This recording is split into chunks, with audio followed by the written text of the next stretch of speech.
התחתנתם, יש ביניכם זוגיות ממש ממש טובה, אהבה מאוד גדולה, חיבור מאוד חזק, שיחות מלב אל לב, שיחות לתוך הלילה. אהבה גדולה.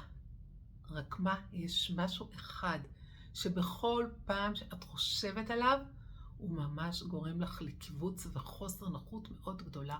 זה כל מה שקשור ליחסי מין ביניכם. בכל פעם שאת חושבת על האפשרות הזאת, על איזשהו מגע, או איך אומרים, אינטימיות קרובה, משהו בך מתכווץ. והקיבוץ הזה בסופו של דבר גורם לך לרגשות אשמה. יש לי חדשות בשבילך, את ממש לא היחידה שמרגישה ככה.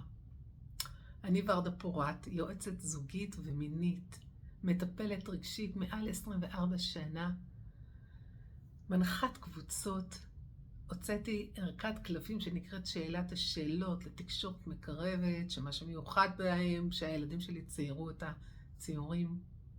הכנתי עבורך מדריך במתנה, ממוקד מאוד וקצר, שבו אני הולכת, מסבירה לך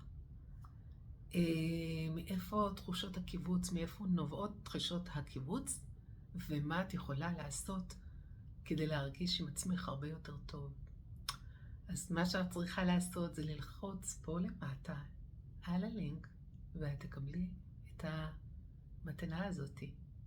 אז אני כאן עבורך לכל שאלה. תודה לך.